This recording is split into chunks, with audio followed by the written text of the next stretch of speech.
For you to understand cancer of the ovary, usually the ovary has three layers, okay? We have the outer layer, which is the covering layer. And then inside we have what we call the eggs, okay? What we call the ovums, the ones which you ovulate every month. And inside also we have what connects the eggs to each other.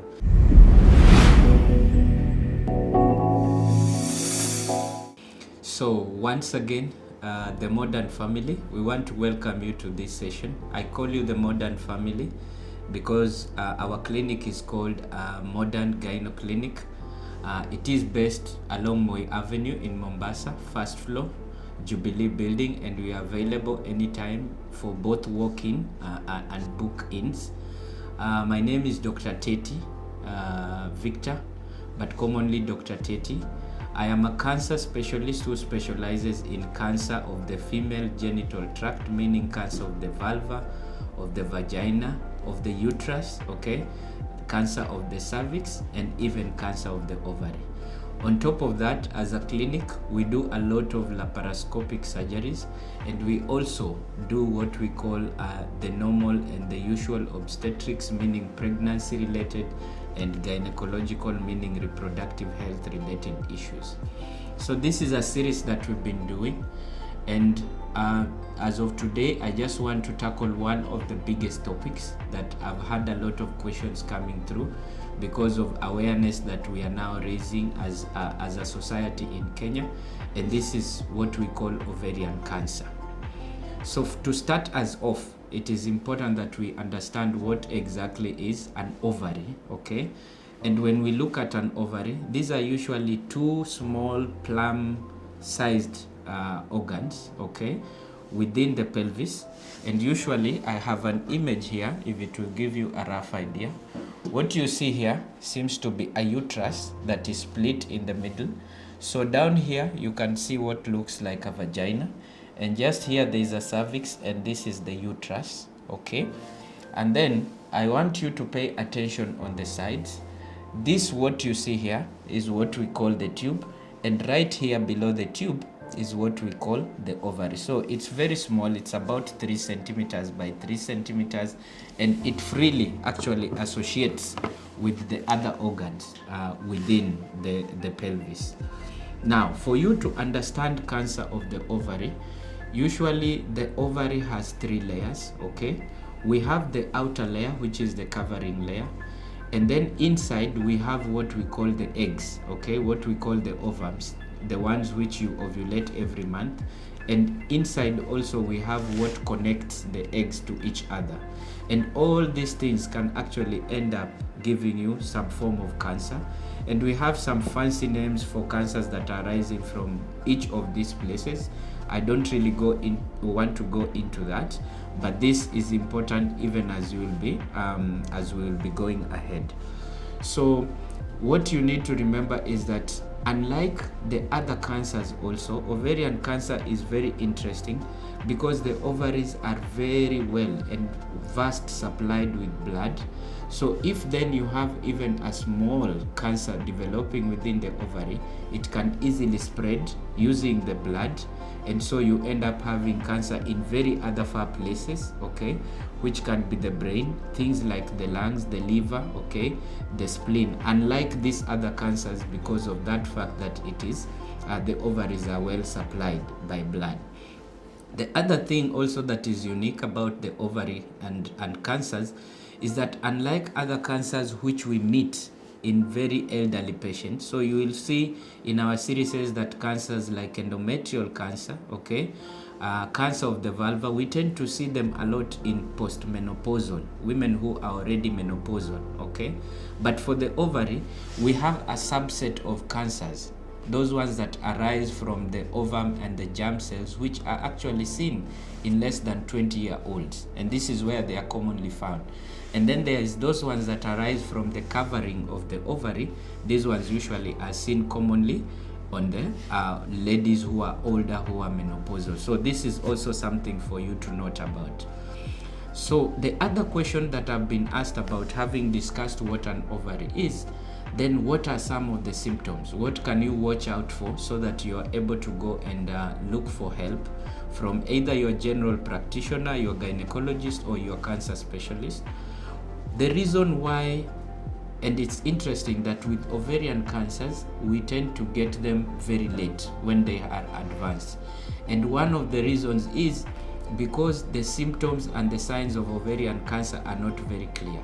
In fact, when you have early ovarian cancer, meaning stage 1 and stage 2 of the cancer, usually you tend to have symptoms that are similar to acidity. Among ourselves, even here, as we are discussing this, I know maybe 5 out of 10 of my clients here have been treated severally for features of acidity, meaning heartburns. When you're feeding, you feel like you get full very early, okay? You feel like your abdomen is full all the time. All this can actually be early signs of ovarian cancer, and there is no very specific sign when the ovarian cancer is very early. However, when now the cancer has become late, we are looking at stage 3 and stage 4, then you can end up having things like swelling, okay, within the abdomen and stomach area. And this can be because of the fluid, the watery fluid that is accumulating within the abdomen. It can be because of whatever is swelling on the uterus, okay.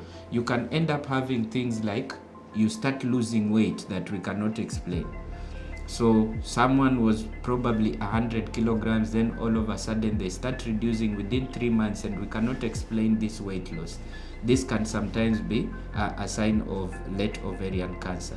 Then, because cancer is known to spread to other parts, okay, if you have the cancer going to the brain, then you can have sometimes when you collapse, okay.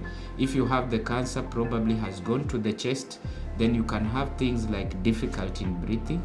You can have coughing of blood, okay. You can have situations where you cannot even do your normal activities. So it depends with the stages, but the take-home message here is that early ovarian cancer usually can mimic anything, and so what is important is the follow-up and the ability to be diagnosed. How does the cancer spread? This is another question that I've gotten a lot, okay. So cancer commonly, as I've told you, the ovary freely floats within the pelvis. And so inside the pelvis, there is the uterus, okay, there is the tubes, there is the intestines, there is the covering of the abdomen. And so what ovarian cancer does is just whatever is, once the spread has gone to the surface of the ovary, then it can actually shed off, okay. Basically just peels off and drops on the intestines, it drops on the uterus, and there it can attach and start growing. So this is the commonest way of which it spreads, but also it can spread through the blood vessel, okay, to places like the lung, the liver, okay, and it can also spread through a system that we call the lymphatics to many other areas. Another question that I have seen being asked a lot is, can ovarian cysts actually become cancers?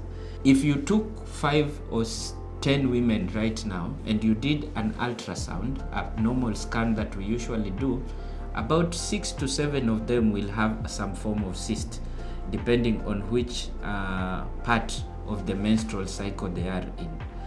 Now, normal cysts usually do not, okay, progress to form cancer, but there are some other form of cysts, okay, which can progress and give you cancer. And so it is very important, even as we are doing the ultrasound, once you get your results and the ultrasound technician tells you that this is just a cyst, please don't sit back at home. It is important that you bring it to the gynecologist, because there are silent features we look at on the cyst that can point towards this might just be a normal cyst, or this might be a cyst that will probably develop into cancer. Commonly, cysts that are formed from endometriosis, what we call endometrioma, usually can transform and give you some form of cancers. So those patients who have endometriosis and they have cysts forming, it is important that we have a closer look and be able to figure out that they are not converting into cancers. There are some other form of cysts called teratomas. This one can also convert to cancers.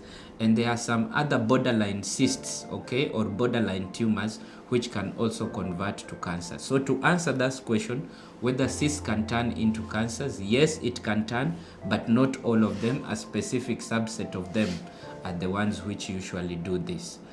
So the other question is now, how do we do screening? Screening basically is a way of identifying early signs of cancer or early cancer disease.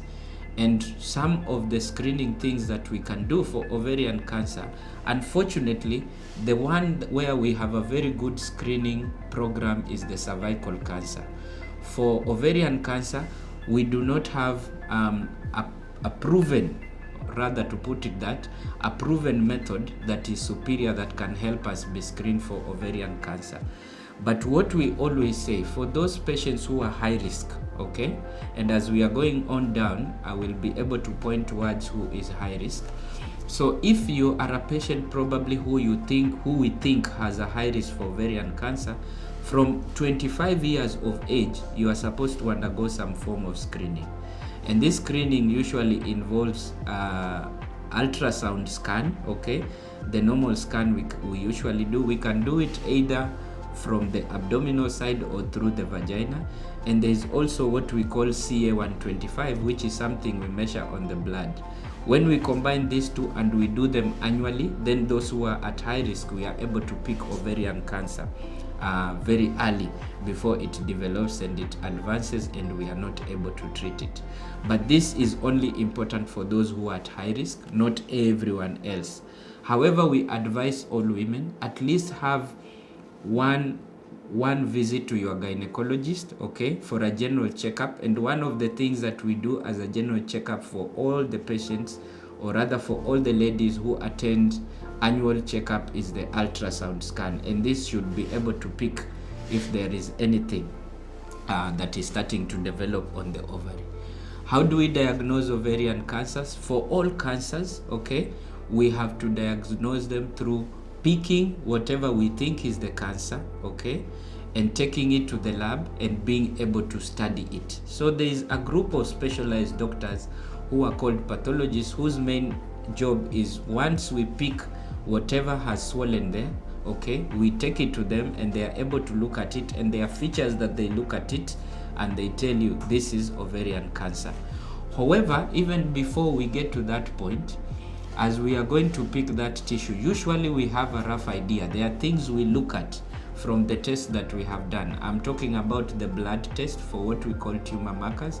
I'm talking about probably if we have done an ultrasound, or if we have done a CT scan, or even an MRI scan, we are able to pick some silent features there before even going to surgery that can point towards either a cancer or something that is not cancer. And so even as we are going to do those surgeries, normally we are already having a rough idea as gynecologists what we expect on this. So normally the test that we use for diagnosis, the main test is to get whatever is swollen there, okay, and take it to be measured, if I may use that word. Then we can also run some blood tests, because ovarian cancers usually produce some things which can be measured, and they are specific to every and each type of a cancer, and so we can have a rough idea of that. And of course, what I've talked about being the ultrasound and all those things. So let's say you have a high risk, okay, factor of getting ovarian cancer. What can you do as an individual to be able to make sure that you do not end up getting ovarian cancer? This is what we call in medical term risk reduction procedures, okay? So one of the things that has been shown to be very effective, 95% effective, this is very high when you look at it in terms of statistics, is use of combined oral contraceptives. So these normal pills that we use and we take for 28 days, okay? This Chaguo la Mama or whatever it is that the government gives free of charge. Our patients who we think have high risk of getting ovarian cancer, we put them on this, and they say if you use it continuously for 5 years, it actually reduces your chances by 95%. So this is one very effective method, and so it means Those patients that I'm going to mention later on who are high risk, okay, then they probably, if there is no any other contraindication, we should be thinking of putting you on these contraceptive oral pills to help you with the contraception and also to reduce your risk of getting ovarian cancer. The other thing we do is that we do not wait for the cancer to come up, okay? Once we have proven that you are at high risk, when you get to 35 years old or 40 years old and you have finished your family size. So these are the clients that will come in, and we advise you that we need you to probably be able to finish your family size by 35 years old, okay? So that once you have finished your family size, we can go and remove the ovaries, even though the disease process has not started, okay? So this we can also do to those patients. Again, I'm insisting, who are at high risk of getting ovarian cancer. The other thing that we can do to prevent this is that we have noticed there is a strong association between the cancer of the fallopian tubes, okay, and the ovary. So for those patients who probably we feel we might not be able to remove the ovaries, but they are at high risk, okay, or they are patients we are going to do surgeries that involve something like tubal ligation to tie the tube so that they are not able to get pregnant again, but they do not wish for their ovaries to be removed. We actually remove the tubes. So removal of the tubes plus the ovaries and use of the combined oral contraceptive pill are some of the things that have been shown, okay, to be very effective when it comes to reducing your chances of getting ovarian cancer. Of course, don't forget all the other things like alcohol, okay, things like introducing your body to probably unhealthy activities. All those are important, but I'm mainly focusing on what we need to do in terms of information from the medical people. So what are some of the risk factors? The biggest and the main risk factors of getting ovarian cancer is people who have genetic abnormalities. And so if we forget anything today, what I want you to remember is that if you have anyone in your nuclear family who has had a history of colon cancer, who have had a history of breast cancer, who have had a history of endometrial, that is uterine cancer, and who have had a history of ovarian cancer within your nuclear family, then chances are we need to analyze further, and you probably might be one of those people we keep on talking about high risk. So this is very important. I don't want to go into the specific syndromes of the genetic abnormalities, but this is very important. Remember, colon cancer, breast cancer, uterine cancer, and ovarian cancer are usually associated. So if you have anyone in your family who has undergone that, kindly be able to visit your gynecologist. We will work out and find out, are you really at high risk, or maybe you might not be at high risk. There are the other things that put you at high risk. For example, we know that normal girls will start their period from around 9. It has quite gone down now, okay? Initially, it used to be around 12 years. So if you start your periods earlier, okay, you are at increased risk of getting ovarian cancer. If you get to menopause late, okay, so there are people who are 65 years and they are still seeing their periods, okay. These ones also are at risk of getting ovarian cancer. The other thing also is the number of babies. So it has been shown that if you have fewer children, okay, then you tend to have higher risk of getting ovarian cancer. And if you have none, it's even higher than having a fewer child. So the more you tend to have, the more you are lesser of getting, the more children you tend to have, the lesser your risk of getting ovarian cancer. There are things like endometriosis, which I've talked about, which can transform to cancer. And there are things like if you've ever been given radiation therapy, then this can also predispose you to having ovarian cancer. What are the treatment options? Just like any other cancer, okay? For ovarian cancer, the best treatment is, if we can do surgery, then we go ahead and do surgery. And normally our surgeries will be tied depending on your age. For example, if someone is very young, you do not want to remove all her ovaries. You'll probably remove one ovary.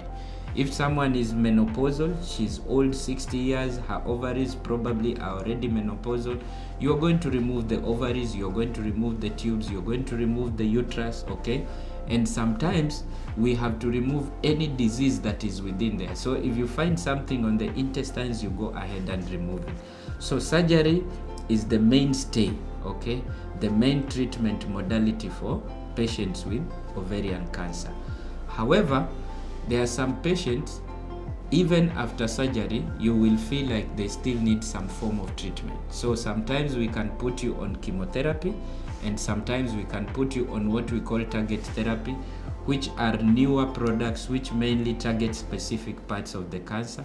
When it comes to ovarian cancer, radiotherapy, ile tunasemanga commonly kuchoma, okay, it's not very effective. And so the main things is either we are doing surgery, we are putting you on chemotherapy, or we are putting you on what we call target therapy. These three kinds of treatment usually have no order of following each other, okay? This is also something new that we are learning as cancer specialists. You will find that sometimes we might start with surgery and then go to chemotherapy. Sometimes we might start with chemotherapy, finish the whole chemotherapy, which is the drugs, and then do surgery. Sometimes you might find us starting with chemotherapy, giving you half the dosage, doing surgery in between, and finishing the dosage. So all those things you can be able to discuss with your specialist depending on how the disease is presenting. The duration of chemotherapy is one of the questions which have also been asked a lot, and the truth is there is no answer to that, okay? As I've told you, there are different ways we can give chemotherapy, and so commonly we give it between 12 weeks, which is around 4 months, okay, up to around 18 months. But it depends with so many things, because sometimes we might start giving you chemotherapy and you end up having a complication. We will have to stop for some time until we have sorted the complication, then you continue with chemotherapy. So really there is no timing to it, okay? And all this, again, I insist, as long as we have the knowledge, then we should be able to discuss, and these are individualized treatments that we should be able to talk about. Now, having said that, there are some cancers which will appear in less than 25 years old. We call them the germ cell cancers, okay?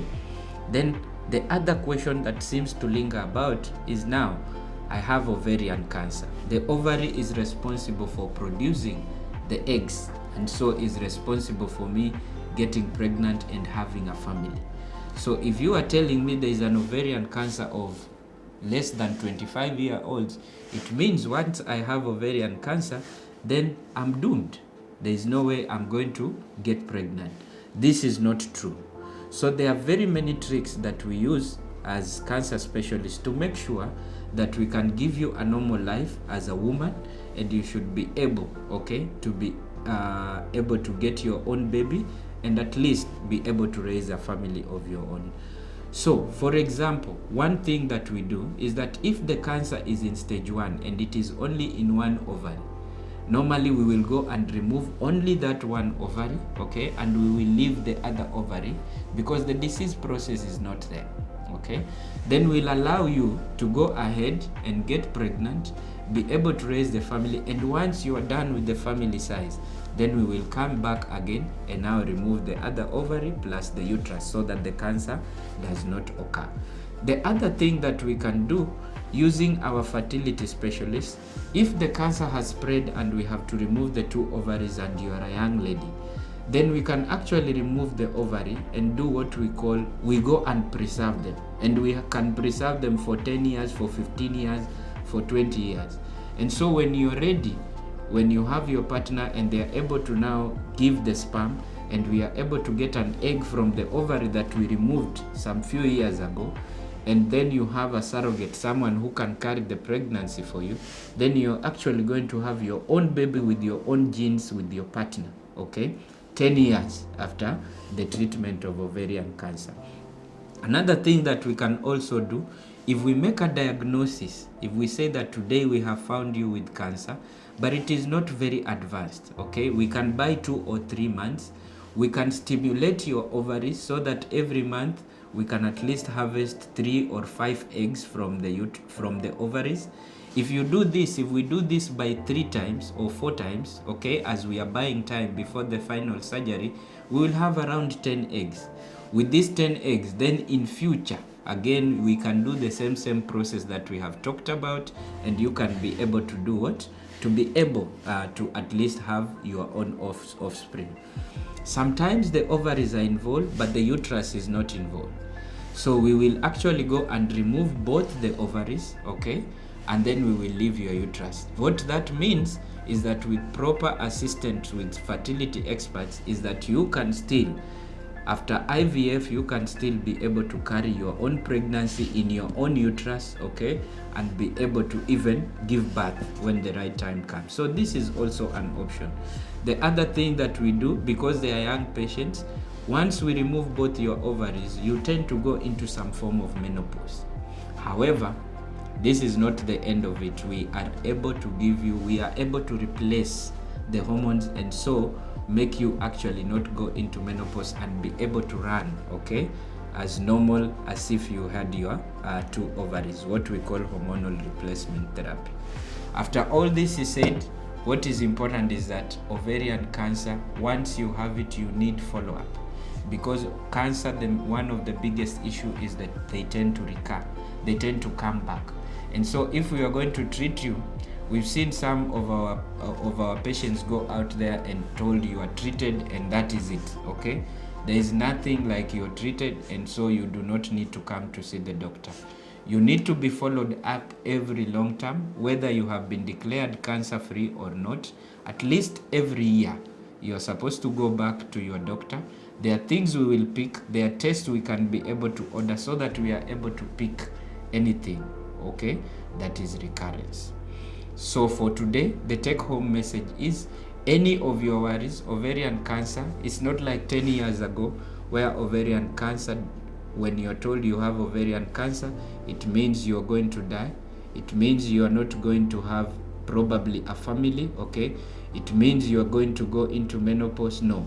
All these things where we are now, they can be able to be handled and handled appropriately and individualized depending on each and every patient that we get. So until next time, thank you very much. We will see you on our next series.